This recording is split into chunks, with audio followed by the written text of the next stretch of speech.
Hello friends, मैं हूं अजीज शेख। आप देख रहे हैं मूवी स्टॉक चैनल, जिस पर आज मैं बात करने वाला हूं मून नाइट के पहले एपिसोड की सारी डिटेल्स के बारे में, जिसे आपने इस एपिसोड में मिस कर दिया होगा, जिनमें कॉमिक बुक का रेफरेंस तो होगा ही, क्योंकि उसके बिना एमसीयू के कोई भी एपिसोड पूरे नहीं होते। और बात रही इस पहले एपिसोड के सिंपल रिकेप की, तो वो वीडियो आपको मेरे दूसरे channel movie stock movie explain पर मिल जाएगा, जिसे मैंने नहीं बल्कि मेरी छोटी बहन यास्मीन ने एक्सप्लेन किया है, और उसका लिंक आपको ऊपर दिए गए आई बटन पर दिख रहा होगा। जिन सभी से हटकर अब सीधे टॉपिक पर आते हैं, जो पूरी तरीके से स्पॉइलर से भरा हुआ है, इसलिए एक मेजर स्पॉइलर वार्निंग के साथ साथ मेरी एक छोटी सी रिक्वेस्ट भी बनेगी, जो कि है चैनल को सब्सक्राइब, वीडियो को लाइक और शेयर करने की। तो फ्रेंड्स, तो मून नाइट के इस पहले एपिसोड ने ये बात बहुत ही अच्छी तरीके से क्लियर कर दी है कि जो वर्सेस फैंस के बीच चल रहा था मून नाइट के कैरेक्टर को लेकर, कि मून नाइट मार्वल की कॉमिक बुक की तरह अब एमसीयू के यूनिवर्स में भी अलग तरीके का बैटमैन ही माना जाएगा, जिनके इस सपनों के एमसीयू वालों ने पूरी तरीके से तोड़कर इस सीरीज की प्रेजेंटेशन, अगर सिंपली कहूँ तो बहुत ही अच्छी तरीके से की है, जिसका टेक मुझे पर्सनली काफी ज्यादा पसंद आया है। और हाँ, सीरीज की काफी जबरदस्त एडिटिंग भी, जिसने अभी के लिए तो उन लोगों को बहुत ही ज्यादा कंफ्यूज रखा है जिन्हें मून नाइट के यूनिवर्स के बारे में कुछ भी नहीं पता। और जिन लोगों ने कॉमिक बुक पढ़ी है, उन्हें ये बात बहुत ही अच्छी तरीके से पता होगी कि मून नाइट का कैरेक्टर मल्टीपल पर्सनैलिटी से डील कर रहा है, जिसमें अभी के लिए स्टीव और मार्क के कैरेक्टर को दिखाया गया है। हाँ, मून नाइट भी शामिल है, बट उसका अपीयरेंस इसके पहले एपिसोड में इतना ज्यादा नहीं हुआ है, सिवाय एंड के टीज के, इसलिए उस पर बात ना करते हुए जो इस एपिसोड में हुआ है उसी पर बात करेंगे। लेकिन इस कॉमिक बुक यानी के मून नाइट के टॉपिक के खत्म हो जाने के बाद, जिनमें कॉमिक बुक से हटाकर स्टीव ग्रैन यानी के स्टीव के कैरेक्टर को जो चेंजेस दिए गए हैं, वो रिच यानी के ब्रूस वेन तो बिल्कुल भी नहीं है, बल्कि आम इंसानों की तरह एक सिंपल सी जिंदगी जीता है, जो फिलहाल तो कंफ्यूजन से भरी पड़ी है, जिसमें उसे खुद नहीं पता कि वो सोकर कहां पर उठेगा। यानी कि स्टीव के अकॉर्डिंग वो नींद में चलता है, इसलिए उसका ज्यादातर तो स्ट्रगल रात भर जागने में ही निकल जाता है, और अगर आंख लगी तो स्टीव के साथ कहावत नजर हटी दुर्घटना घटी जैसी होती है। बाकी इस पूरे एपिसोड में मार्क की जो 3 पर्सनैलिटी है, उन्हें मिरर के जरिए दिखाया गया है। बाकी आगे इसे किस तरीके से कंटिन्यू किया जाएगा, उसका पता तो आने वाले एपिसोड को देखकर ही चलेगा। बाकी एपिसोड में दिखाए गए स्टीव के कैरेक्टर की सारी दिन भर की प्रॉब्लम की बात करें, जिसे उसे रोज फेस करना है, तो इस फेस में वो सबसे पहले तो हमें नींद से उठता हुआ दिखाया जाता है, जिसमें जाने के लिए वो अच्छी खासी प्रिपरेशन करता है, जैसे कि उसके पैरों को बांधना और उसके बेड के इर्द गिर्द रेत का पूरा सर्कल बनाना, ताकि उठने के बाद स्टीव को ये पता रहे कि वो रात को उठकर कहीं पर गया भी था या नहीं। यानी उसके हिसाब से उसे ऐसा ही लगता है कि वो नींद में चलता है, इसलिए दरवाजे पर भी वो टेप लगा कर रखता है, ताकि अगर वो नींद में दरवाजा खोले तो सुबह उठने के बाद उसे पता चल जाए। लेकिन ऐसा कुछ भी हिंट उसे उठने के बाद फिलहाल तो उस वक्त बिल्कुल भी नहीं मिलता, जिसमें वो अपनी इस नॉर्मल सी लाइफ को इसी स्ट्रगल के साथ शुरू करते हुए अपनी गोल्ड फिश पेट गस को खाना खिलाता है, और अपनी माँ को सारी की सारी सिचुएशन भी एक्सप्लेन करता है, वो भी कॉल पर, जिसे बताते हुए वो अपने काम के लिए निकलता है और हर वक्त लेट भी होता है। जिसके बाद हमें पता चलता है कि स्टीव असल में एंशिएंट इजिप्ट के म्यूजियम में गिफ्ट स्टोर को संभालता है, और साथ ही साथ हमें इस सीन में काफी अच्छी तरीके से ये भी एक्सप्लेन कर दिया जाता है कि स्टीव को म्यूजियम यानी कि इजिप्शियन इतिहास का बहुत ही अच्छा खासा नॉलेज है। जिस सीन में हम एक छोटी सी बच्ची के साथ उसे नॉलेज शेयर करता हुआ देखते हैं, जो कि असल में मून नाइट के यूनिवर्स का ईस्टर एग है, जहाँ पर वो बच्ची स्टीव को मरा हुआ डिक्लेयर कर देती है, क्योंकि स्टीव वहाँ पर उसे एंशिएंट इजिप्शियन की स्टोरी बता रहा होता है कि लोगों को उस ताबूत में डालने से पहले उनके सारे के सारे ऑर्गन्स निकाल लिए जाते, सिवाय दिल को छोड़कर, ताकि बाद में उसी के चलते गॉड्स उन्हें जज करे। और अब अगर आप सोच रहे हो कि ये मून नाइट की कॉमिक बुक से कैसे इंस्पायर और कौन सा रेफरेंस है, कल तो ये सिंपल सा रेफरेंस मून नाइट के मरने से रिलेटेड है, जिसे उसमें बार बार रेजरेक्ट यानी कि जिंदा करने का काम कॉन्शु गॉड करता है, ताकि वो उसके जरिए अपना काम निकलवा सके, जिस पर मैं आगे बात करूंगा। क्योंकि अगले हिस्से में हम स्टीव को आर्ग्यू अपनी बॉस डोना से भी करता है, जो बार बार उसकी बातों को यही बोलकर काट देती है कि वो बेवकूफ है, और ऐसा कोई भी पैतरा उसकी बॉस पर काम नहीं करेगा, और वो उसे किसी भी कीमत में टूर गाइड का जॉब नहीं देगी, क्योंकि उसका काम सिर्फ गिफ्ट स्टोर पर खड़े होकर गिफ्ट्स के साथ साथ बच्चों को जेली के पैकेट्स भी बेचना है, जहाँ पर म्यूजियम में ही काम कर रही एक शख्स उससे थोड़ा बहुत इम्प्रेस है, और एक हिसाब से फ्राइडे के दिन उनकी डेट भी है, जिसमें स्टीव टाइम पर नहीं पहुंचता, या फिर सीधे कहूँ 2 दिन बाद संडे को पहुंचता है, जिसका उसे कोई भी आइडिया नहीं रहता,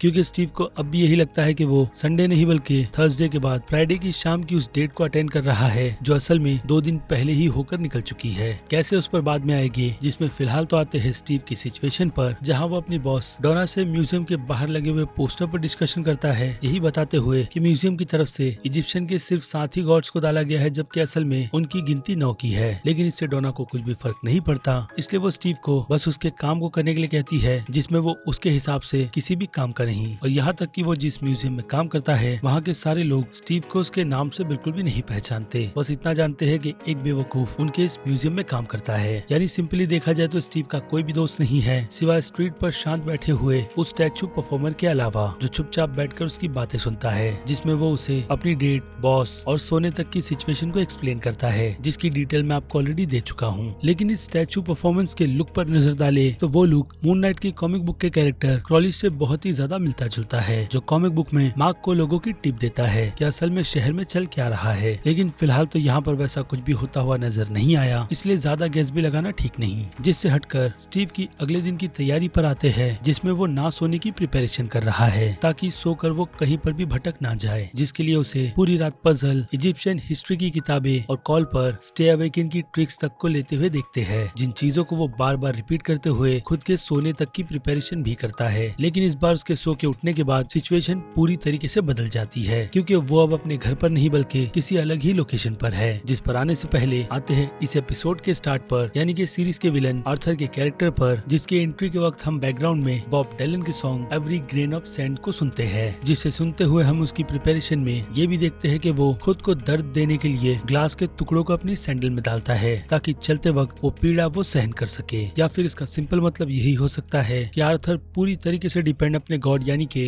एमित पर है, जिसका काम लोगों के पापों को तोलना था, और वही काम उसके ना रहते हुए प्रेजेंट की टाइमलाइन में आर्थर कर रहा है, जिस कारण से वो कल्ट लीडर की तरह सभी के सामने खुद को प्रेजेंट करता है, जिसे उसके भक्त आंख बंद कर यानी कि अनभक्तों की तरह फॉलो करते हैं। बाकी ईथन हॉक्स ने अपने कैरेक्टर को डेविड कॉयर से पूरी तरीके से इंस्पायर करके बनाया है, ये कंफर्मेशन उन्होंने खुद दी थी। और हिस्ट्री में डेविड के साथ क्या हुआ था उसे मैं आपको सिंपल करके बताता हूँ कि डेविड की सिचुएशन गवर्नमेंट को बिल्कुल भी पसंद नहीं आई थी, जिसके रिजल्ट में उसे मौत मिली थी। लेकिन अब ऐसा कुछ आर्थर के कैरेक्टर के साथ हो गया नहीं, उसकी मैं तो श्योरिटी बिल्कुल भी नहीं लूंगा। और अब आर्थर के गॉड यानी कि एमेथ पर भी बात करें तो वो दिखने में आधी ह्यूमन और आधी क्रोकोडाइल है, जिस रेफरेंस को हमें इस एपिसोड में भर भर कर दिया गया है। बाकी उसके इरादों की भी बात करें तो इस एपिसोड में आर्थर ये चीज स्टीव को बहुत ही अच्छी तरीके से एक्सप्लेन करते हुए यही बताता है कि एमेथ को उसके बाकी दूसरे गॉड या फिर कहूँ उसी के अवतारों ने एक ऐसी दुनिया में ट्रैप कर दिया है जहाँ से वो निकल कर नहीं आ सकती, और अगर वो होती तो आज दुनिया हिटलर, जेनोसाइड जैसी चीजों से जूझ नहीं रही होती, और हाँ टेररिज्म से भी, क्योंकि वैसा होने से पहले ही वो उन लोगों को बर्थ से पहले ही मार देती, वो भी उनके अच्छे और बुरे कामों को, फ्यूचर को जज कर। बाकी अब आर्थर के कैरेक्टर की कॉमिक बुक की ओरिजिन की बात करें तो सॉरी टू से कॉमिक बुक में इस कैरेक्टर से रिलेटेड ज्यादा कोई भी डिटेल नहीं है, सिवाय इस छोटी सी डिटेल के कि मून नाइट की कॉमिक बुक में ये कैरेक्टर एक पागल साइंटिस्ट था, जिसे इंसानों पर वर्ल्ड वॉर 2 के टाइम पर एक्सपेरिमेंट करना बहुत ही ज्यादा पसंद था। बाकी उसके इस काम को मून नाइट ने आकर कॉमिक बुक में बिगाड़ दिया था, जिसके बाद दोबारा ये कैरेक्टर कभी भी मार्वल की कॉमिक बुक में नजर नहीं आया, लेकिन सीरीज में है, और दोनों ही कैरेक्टर में जमीन आसमान का फर्क है, जिसकी डिटेल मैं आपको एक्सप्लेन कर चुका हूँ। और अब इससे हटकर मून नाइट यानी कि स्टीव और मार्क के कैरेक्टर की कॉमिक बुक की ओरिजिन की बात करें तो जैसी स्टोरी अभी के लिए इस कैरेक्टर को इस सीरीज में दी गई है वो कॉमिक बुक से तो बहुत ही ज्यादा डिफरेंट है, क्योंकि कॉमिक बुक में हमें मून नाइट की ओरिजिन को बिल्कुल शुरुआत से दिखाया गया था कि कैसे वो कॉन्शु से मिला, जिसने उसे उसकी पावर का वरदान दिया था। बाकी मून नाइट की पूरी ओरिजिन की डिटेल की बात करें तो अगर उस टॉपिक को मैं इस वीडियो में कवर करूंगा तो ये वीडियो हिसाब से इतनी ज्यादा लंबी हो जाएगी कि आपको देखने में भी बोर होगा, इसलिए मैं आपको सजेस्ट करूंगा कि आप मून नाइट की कॉमिक बुक की ओरिजिन वाली वो वीडियो मेरे चैनल पर जाकर देख सकते हैं, जिसका लिंक आपको ऊपर दिए गए आई बटन पर दिख रहा होगा। बाकी उस वीडियो का लिंक इस वीडियो के एंड और डिस्क्रिप्शन में भी रहेगा, ताकि आपको उस वीडियो को ज्यादा ढूंढना ना पड़े। खैर तो अब इससे हटकर स्टीव की सिचुएशन पर आते हैं, जहाँ पर उसके सोते ही आंख खुलने के बाद वो खुद को एक अननोन लोकेशन पर पाता है, जिसका रिएक्शन ठीक हमारी ही तरह काफी ज्यादा सोच में डूबा हुआ ही रहता है कि असल में अब ये अचानक से क्या हो रहा है, जिस वक्त ना तो हमें और ना ही स्टीव को कुछ समझ आता है। बस एक आवाज के जरिए जो कि कॉन्शु की है यही बता रही होती है कि इस बॉडी का कंट्रोल मार्क से हटकर स्टीव के पास फिर से आ गया है, जो डेफिनेटली कोई ना कोई गड़बड़ी करेगा, इसलिए वो अपनी बॉडी को फिर से सरेंडर मार्क को कर दे सोकर, ताकि सिचुएशन मार्क संभाल ले। स्टीव बिल्कुल भी नहीं, क्योंकि वो प्लान को बिगाड़ने में माहिर है। और इसी बीच हम कॉन्शु के अपीयरेंस को भी देखते हैं, वो भी एक झलक में, जिसके अगले ही सीन में वो पलक झपकते गायब हो जाता है, क्योंकि स्टीव की नजर उसके पॉकेट पर पड़ती है, जिसमें उसने गोल्डन स्क्रैप यानी कि रागॉट कह लो या फिर बीटल जैसे दिखने वाले सिंबल को रखा हुआ है, जो कि असल में इमोर्टेलिटी प्रेजेंट करती है। और हो सकता है कि कॉन्शु ने उसे उसी इमोर्टेलिटी को लेने के लिए मार्क को भेजा होगा, लेकिन अब ये मिशन पूरी पूरी तरीके से स्टीव के हाथों में है, जिसके थोड़े बहुत टीज हमने इसके टीजर और टीवी स्पॉट में देख रखे हैं। यानी कि बाकी की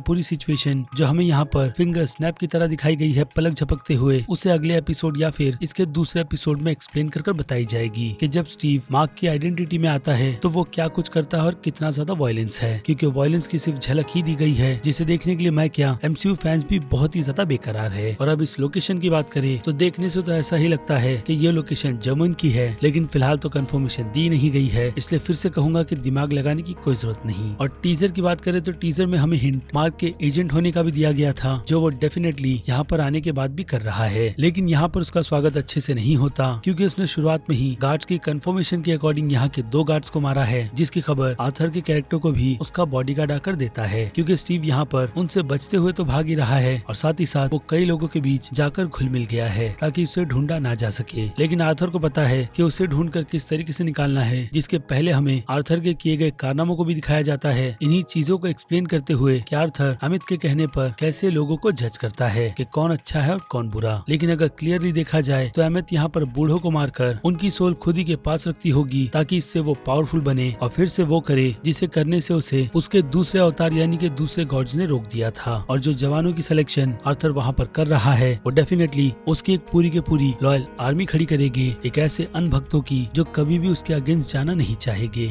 लेकिन फिलहाल तो उसके रास्ते में स्टीव खड़ा है, जिसे इसका कुछ भी अंदाजा नहीं, और आर्थर उसे झट से पहचान भी लेता है, वो भी तब जब वो अपने लोगों को नील करने के लिए कहता है। बट स्टीव ऐसा नहीं करता, जिसे देखने के बाद वो सीधे उसे मशीनरी कहता है, यानी इसके पहले भी उनकी मुलाकात हुई है, कहाँ अगेन उस पर ऐसी कोई भी डिटेल रिवील नहीं की गई, जिसे देखते के साथ में ही वो उसे सीधे स्क्रैप देने के लिए कहता है और स्टीव बिना किसी मुसीबत में पड़े उसे वो स्क्रैप देने के लिए रेडी भी हो जाता है। जिसके दूसरी तरफ हमें कॉन्शू की आवाज सुनाई देती है कि वो उसे ऐसा करने से मना करता है, जिसकी बॉडी पर मार्क अपना कंट्रोल बनाकर कोशिश यही करता है कि वो स्टीव को आर्थर को स्क्रैप देने से रोके, और ये चीज हमें होती हुई भी नजर आती है, जिसके बाद आर्थर के लोग उससे जबरदस्ती स्क्रैप छीनने की कोशिश करते हैं। और फिर से फिंगर स्नैप की तरह यही बता दिया जाता है कि मार्क ने बॉडी का कंट्रोल लेकर स्टीव से सिचुएशन को पूरी तरीके से अपने अंडर ले लिया है, जिससे अब बचते बचाते हुए स्टीव को बस वहाँ से भागना है, जिसे भागने से वहाँ के लोग रोक रहे होते हैं, लेकिन वो कप आइसक्रीम वैन में बैठकर वहाँ से निकलने में कामयाब होता है, जिसके बाद लोग उसे चेज करना शुरू करते हैं। और उस चेजिंग के दौरान बीच बीच में मार्क आकर स्टीव की मदद करता रहता है, यानी आर्थर के लोगों को ठिकाने लगाता रहता है, और कॉन्शू उसे गाइड करता है कि वो रोड पर ध्यान दे। जिस बीच लकड़ी के ट्रक से उसका एक्सीडेंट होते हुए बचता है, और फिर से फिंगर स्नैप की तरह वो अलग सिचुएशन पर आता है, जहाँ पर फिर से एक बार उसे मार्क ने बचाया है, लेकिन इस बार उसकी वैन बंद होती है, और जैसे ही आर्थर के लोग उसे पकड़ने वाले होते हैं तो उन पर वही सारी की सारी लकड़ियां गिरती है, जिसका एक्सीडेंट इसके पहले स्टीव ने कर दिया था। लेकिन ये सब कुछ एक सपने की तरह बीत जाता है, ऐसा हमें बताया जाता है। और हाँ, स्टीव के कैरेक्टर को भी, जो नींद से उठकर यही सोचता है कि ये सब कुछ बस एक सपना था, जिसके बाद वो अपने दिन की शुरुआत सारी चीजों को चेक कर करता है कि सब कुछ ठीक है भी या नहीं, और इसे यहाँ पर गड़बड़ अपनी गोल्ड फिश में लगती है, जिसके अब 2 फिंग निकल आए हैं, जिसे लेकर वो शॉप की ओनर के पास जाता है और उससे आर्ग्यू करना शुरू कर देता है। और वो वहाँ पर उसे यही एक्सप्लेन करती है कि वो उसके पास आकर जा चुका है परसों, जिसका उसे कोई भी अंदाजा नहीं, यहाँ तक कि टाइम भी उसके हिसाब से गलत है, क्योंकि वो अब इसकी वजह से डेट के लिए लेट हो रहा है। इसलिए वो उस आर्ग्यू को छोड़कर सीधे अपनी डेट की प्रिपरेशन के लिए जाता है, और होटल के बाहर बैठने के बाद उसे रियलाइज होता है कि उसकी डेट अब तक नहीं आई है, जिसके बाद वो उसे कॉल कर आने की कंफर्मेशन लेता है, जिसमें वो उसे बताती है कि उनकी डेट 2 दिन पहले थी और आज संडे है। बट स्टीव को यहाँ पर कुछ भी समझ नहीं आता, क्योंकि उसके अकॉर्डिंग आज फ्राइडे है, लेकिन वो शख्स स्टीव के इस झमेले में बिल्कुल भी नहीं पड़ना चाहती, इसलिए वो खुद को उससे दूर कर लेती है। और स्टीव बेचारा जो रह गया मारा है, अपनी माँ को फोन पर डेट अच्छी गई यही झूठ बताता है, जो उसे जवाब तो नहीं देती, लेकिन वो अपनी माँ से ही बात कर रहा है, यही चीज कंफर्म कर बताई जा रही है। जहाँ से वो सीधे अपने घर पर आता है और सारी की सारी चॉकलेट्स खुद ही बैठकर खाने लगता है, जिसके बाद उनमें से कुछ चॉकलेट जब फर्श पर गिरती है तो उसे एहसास होता है कि वहाँ पर रखा हुआ टेबल एक से ज्यादा बार मूव हुआ है, जिसे फिर से हटाने के बाद उसकी नजर सीलिंग के साइड की वुड पर भी जाती है, जो थोड़ी ब्रोकन है,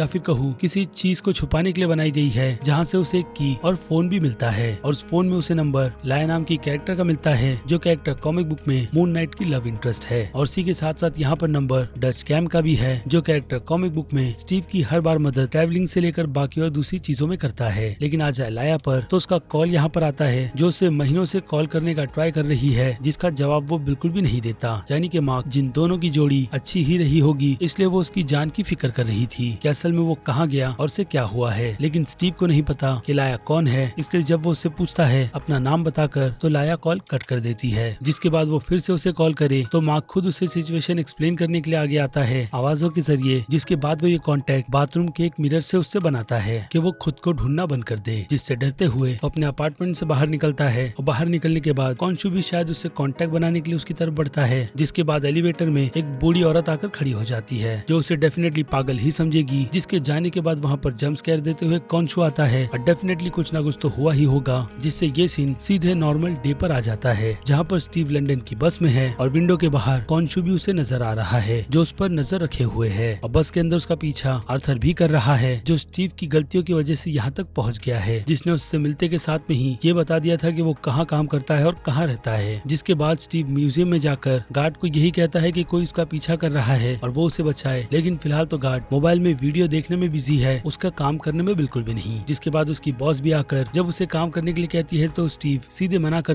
एक शख्स के पीछे जाता है जो शख्स बस में उसका पीछा कर रहा था। लेकिन उसे ढूंढने पर आर्थर वहाँ पर आ जाता है जो आने के बाद उसे एमिथ की सिचुएशन एक्सप्लेन करता है जिसकी एक्सप्लेनेशन मैं आपको पहले ही दे चुका हूँ। लेकिन यहाँ पर इंटरेस्टिंग चीज यही होती है कि जब आर्थर स्टीव की सोल खींचने वाला होता है तो मल्टीपल पर्सनैलिटी के चलते वो उसकी सोल को जज तक नहीं कर पाता। जिस कारण से स्टीव खुद को छुड़ाने में कामयाब होता है क्योंकि पीछे की तरफ जो सभी लोग आर्थर के साथ है वो स्टीव को घेर कर तो रखते हैं। लेकिन म्यूजियम में कई सारे लोग आने की वजह से स्टीव उस सिचुएशन से निकलने में कामयाब हुआ है। जिसके बाद आर्थर अपने लोगों को उसका पीछा करने से मना करता है। और फिर म्यूजियम में रात के वक्त जब स्टीव अपना काम खत्म कर लेता है तो उसे म्यूजियम में किसी के पेट के होने की आवाज सुनाई देती है। जिसे ढूंढने के लिए जब वो जाता है तो हमें पता चलता है कि वो पेट असल में एबनेस की तरह दिख रहा जैकल है जिसे डेफिनेटली आर्थर ने ही भेजा है स्टीव का खात्मा करने के लिए। लेकिन ऐसा कुछ हो उससे पहले ही स्टीव खुद को बचाते हुए बाथरूम में बंद कर लेता है जहाँ पर मिरर में उसकी मदद करने के लिए मार्क भी आ जाता है जो उसे यही कहता है कि वो अपनी बॉडी का पूरा कंट्रोल उसे दे दे और वो उसे सिचुएशन से बचा लेगा। और फिर क्या स्टीव को बस मार्क की बातों पर भरोसा करना है जो वो करता है। और हमें पूरे बाथरूम में दीवार पर इजिप्शियन सिंबल्स नजर आते हैं। जिसके बाद स्टीव मून नाइट में कन्वर्ट हो जाता है। और फिर आगे की सिचुएशन जिसे दिखाया नहीं गया बस यही बताती है कि स्टीव के मून नाइट बनने के बाद उसने कंट्रोल को भी संभाला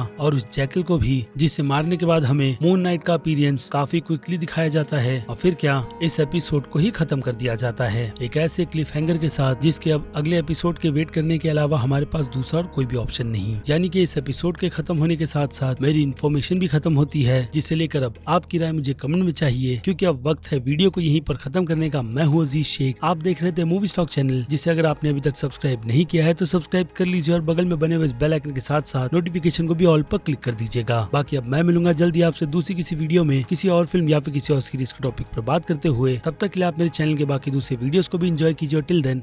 बाय।